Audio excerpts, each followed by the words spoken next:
9 வகையான கனிகள் இருக்கு. அந்த 9 வகையான கனிகளான நம்ம நிரப்பப்பட்டோம்னா மட்டும்தான் ஆண்டவர் அந்த ஆவியின் வரங்களான நம்ம நிரப்புவார். நம்மளை கொண்டு அற்புத அடையாளத்தை செய்வார். அதனால ஆண்டவர் கிட்ட ஏசப்பா என்னை பரிசுத்த ஆவியின் கனிகளா நிரப்புங்க. எல்லா கனிகளும் இருக்கும். நம்ம 9ல 1 நம்ம கீழே இல்லைனாலும் நம்ம நேரா அக்னி நெருப்புல தான் போய் விழணும். உலகத்தினோட காரியங்களை காட்டிலும் நம்மளுடைய நாட்டை எதுனால இருக்கணும், பரலோகத்துல சுதந்திரிக்கிறது தான் இருக்கணும். அவர் வருகைக்கு தகுதிப்படுறதா நம்முடைய முதல் லட்சியம், குறிக்கோள்.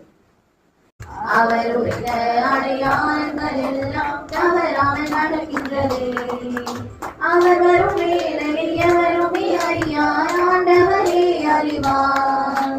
அவர் வரும் வேளையில் எவருமே அறியார், ஆண்டவரே அறிவார்.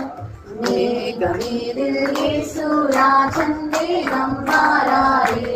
ஹல்லேலூயா. மேகமீதில் இயேசு ராஜன் வேகம் வாராரே. இவர் என்ன பண்றாரு? இவர் கிரியை செய்யறாரு. விசுவாசம் பிளஸ் கிரியை ரெண்டுமே இருக்கு அவர்கிட்ட.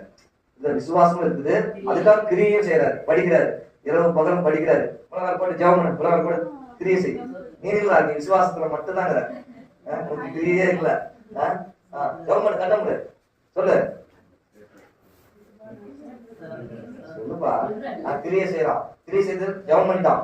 படிக்கணும், புக்க படிக்கிற மாதிரி ஆக்சன் பண்ணு. படிக்கிறான், இரவு பகல் படிக்கிறான், பிரயாசப்படுறான். இப்ப வந்து இவங்களை பார்த்து உன் விசுவாசத்தை காட்ட முடியாது. ஏன்னா அவன் சொல்லுது, அந்த 26 படிங்க.